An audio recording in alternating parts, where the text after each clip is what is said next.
ಯಾದಗಿರಿ ಜಿಲ್ಲೆ ಸುರಪುರ ತಾಲೂಕಿನ ಹೆಗ್ಗಣದೊಡ್ಡಿ ಹಾಗೂ ಗೊಡ್ರಿಹಾಳ ಗ್ರಾಮದಲ್ಲಿ ಪೂಜ್ಯ ಮಾತು ಶ್ರೀ ನಿಜಲಿಂಗಮ್ಮ ತಾಯಿ ಪಟ್ಟದ ದೇವರು ನೇತೃತ್ವದಲ್ಲಿ ಇದೇ ತಿಂಗಳು ಶುಕ್ರವಾರ ಶ್ರೀ ಮರುಳಸಿದ್ದೇಶ್ವರ ಜಾತ್ರಾ ಪ್ರಯುಕ್ತ ನಡೆಯುವ ಇಟಗಿ ಭೀಮಾಂಬಿಕಾ ದೇವಿ ಮಹಾಪುರಾಣ ಕಾರ್ಯಕ್ರಮ ಶುರುವಾಗಿದ್ದು, ಪುರಾಣಿಕರಾದ ಶ್ರೀ ಮಲ್ಲಯ್ಯ ಸ್ವಾಮಿ ಇಟಗಿ ಅವರ ಸಮ್ಮುಖದಲ್ಲಿ ಪುರಾಣ ಕಾರ್ಯಕ್ರಮ 11 ದಿನಗಳ ಕಾಲ ನಡೆಯುತ್ತದೆ. ಮುಂದಿನ ತಿಂಗಳು ಮಾರ್ಚ್ 3ರಂದು ಮುಕ್ತಾಯಗೊಳ್ಳುತ್ತದೆ. ತದನಂತರ 4ನೇ ತಾರೀಕಿನಿಂದ 6ನೇ ತಾರೀಕಿನವರೆಗೆ ಜಾತ್ರಾ ಮಹೋತ್ಸವ ನಡೆಯುತ್ತದೆ.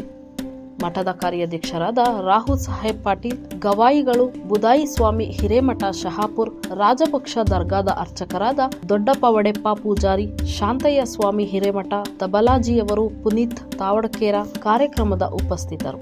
ಹೆಗ್ಗಣದೊಡ್ಡಿ ಹಾಗೂ ಗೊಡ್ರಿಹಾಳ ಗ್ರಾಮದ ಹಿರಿಯ ಮುಖಂಡರು ಹಾಗೂ ಭಕ್ತಾದಿಗಳು.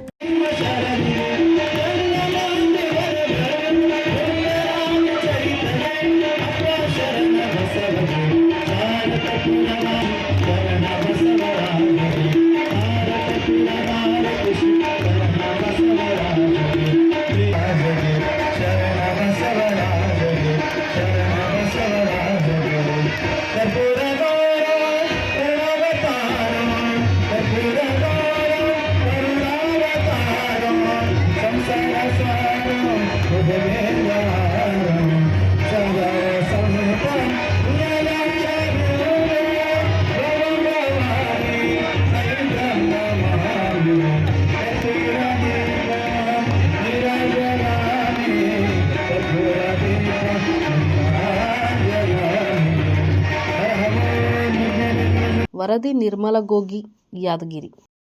ಮೆಂಡು ನ್ಯೂಸ್ ನೆಟ್ವರ್ಕ್, ಸತ್ಯದ ಕನ್ನಡಿ.